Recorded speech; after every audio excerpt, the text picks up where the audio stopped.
Students अस्सलाम वालेकुम। मैं आपकी टीचर शम्मा नाज, क्लास 8।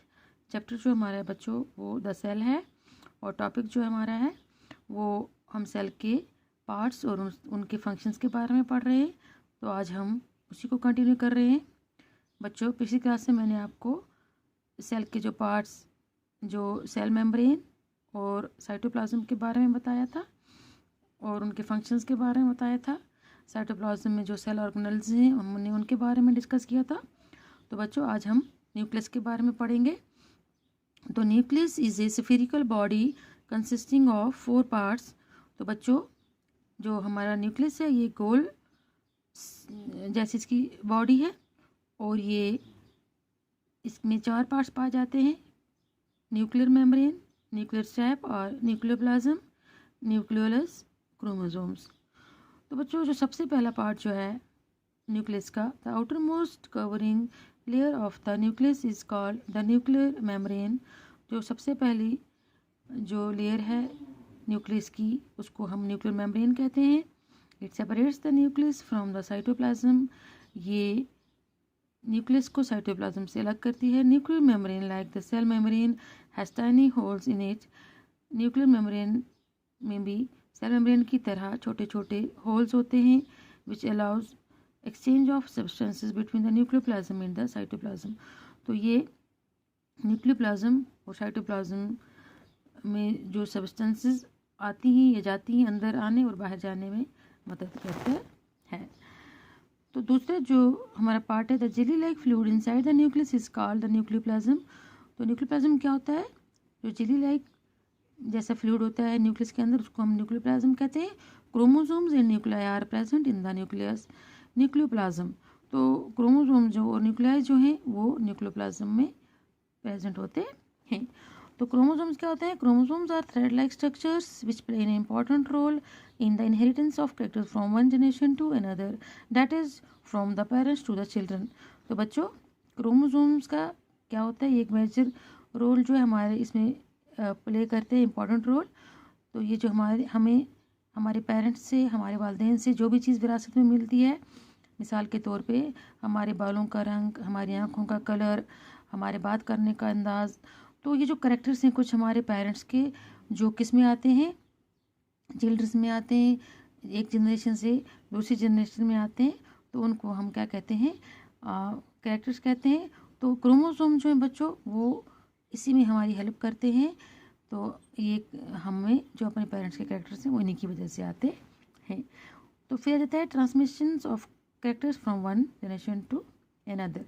तो फंक्शंस ऑफ द न्यूक्लियस, तो न्यूक्लियस क्या करता है? Transmission of characters from one generation to another. मैंने आपको जैसे बोला ये हमारे कैरेक्टर्स को एक जनरेशन से दूसरी जनरेशन की तरफ ले जाने में मदद करते हैं।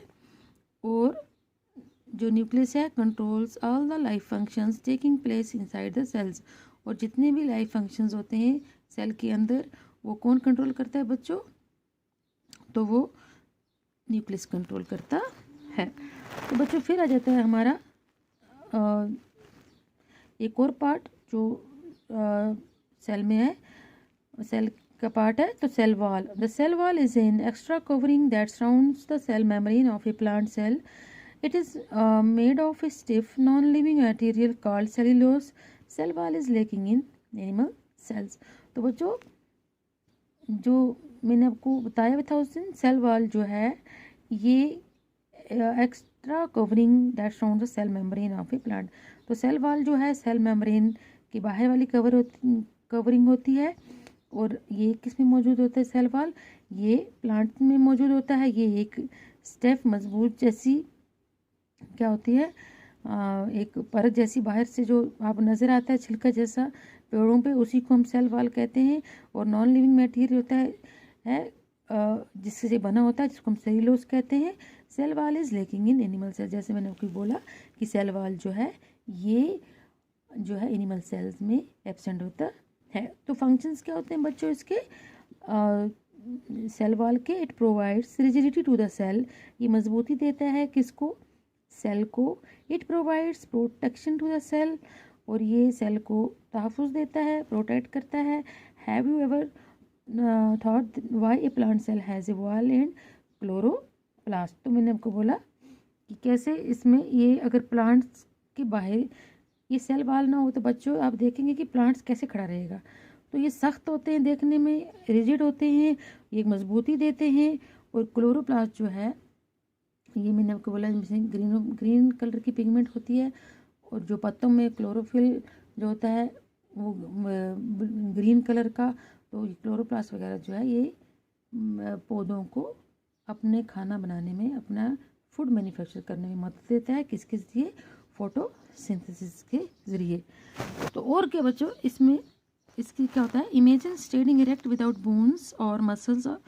तो वही आप एक अंदाज़ा लगा लो, जिस तरीके से अगर हमारे जिस्म में बच्चों हड्डियाँ ना होंगी तो हम कैसे, हमारा ढांचा ना होगा तो हम कैसे नज़र आएंगे? हम एक खाली एक किसका, मीट का लोथड़ा जैसा नज़र आएंगे। तो एक स्ट्रक्चर देते हैं हमारा जो बोन्स हैं, हमारे जो मसल्स हैं। तो इसी तरीके से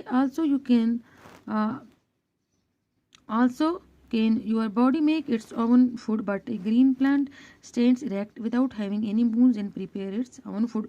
तो हमें जो है खड़ा रहने में हमारे बोन्स मदद करते हैं और हम अपना खाना खुद तैयार नहीं कर सकते हैं। लेकिन जो ग्रीन प्लांट्स हैं, एक तो ये जो बिल्कुल सीधा खड़े रहते हैं, इसी सेल वॉल की वजह से रहते हैं, और क्लोरोप्लास्ट की वजह से अपना खाना खुद तैयार करते हैं। A plant cell has special parts that make these things possible. It has a cell wall and chloroplast. तो ये प्लांट सेल में जो है कुछ ये मखसूस हिस्से होते हैं और बहुत ज़रूरी हिस्से होते हैं पौधों के लिए। ये जो इसमें सेल वॉल और क्लोरोप्लास्ट होता है, the cell wall stiffens the plant, the chloroplast help it to make food. वही जो मैंने आपको बोला कि क्लोरोप्लास्ट इसको खाना बनाने में मदद देता है और जो सेल वॉल है इसको मजबूती देता है। तो फिर आ जाते हैं हम बच्चों वैक्यूल्स पर। तो वैक्यूल्स क्या है? As a result of various life functions taking place inside a cell, a number of cell chemical products accumulate within the cell. तो बच्चों बहुत सारे फंक्शन जो हैं, लाइफ फंक्शन जो हैं वो सेल के अंदर होते हैं और इसमें बहुत सारे केमिकल प्रोडक्ट्स जो हैं वो बनते हैं। तो विद इन द सेल में जमा रहते हैं, एक्यूमुलेट होते हैं। These are generally store inside clear areas of space present in the cytoplasm. और जो ये कहाँ पर स्टोर होते हैं? जो साफ एरिया होता है सेल के अंदर, साइटोप्लाज्म के अंदर, तो उसमें जमा होते हैं। These clear space which are surrounded by a membrane are called vacuoles. और यही जो साफ जगह हमें नज़र आती हैं और इसके इर्द गिर्द जो मेम्ब्रेन से घिरे होते हैं, इनको हम वैक्यूल्स कहते हैं। Vacuoles are generally absent from animal cells में ज़्यादातर ये एब्सेंट होते हैं। एंड इफ प्रेजेंट, अगर ये मौजूद भी होते हैं, they are smaller in size and lesser in number. ये बहुत छोटे होते हैं साइज में और बहुत कम होते हैं नंबर में। In case of plant cells vacuoles are larger in size and more in number. लेकिन प्लांट सेल में ये साइज में भी बड़े होते हैं और ज़्यादा होते हैं। In amoeba the vacuoles contain food particles and are called food vacuoles.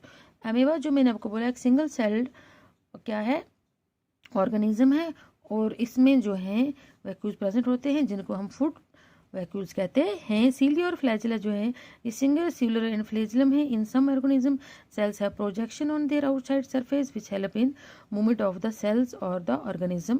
तो बाहर ये जो सिंगल सेल है इनके बाहर छोटे छोटे वो प्रोजेक्शन जैसे होते हैं जो इनको मूवमेंट करने में हेल्प करते हैं, चलने में मदद करते हैं ऑर्गेनिज्म को। While cilia are short in length, cilia जो होते हैं ये लेंथ में छोटे होते हैं, और फ्लैजिला जो होते हैं ये क्या होते हैं? आर लॉन्गर इन प्रोजेक्शन, और द लॉन्गर प्रोजेक्शन, तो ये लंबे होते हैं। सीलिया आर फाउंड इन पैरामीशियम। सीलिया जो है एक सिंगल सेल्ड हमारा ऑर्गेनिज्म है जिसे हम पैरामीशियम कहते हैं। और फ्लैजिला जो है ये कॉमन होता है इग्लिना में एंड क्लाइमोडोमोनास में प्रेजेंट होता है। तो बच्चों मुझे उम्मीद है आपको समझ होगी थी। वस्सलाम।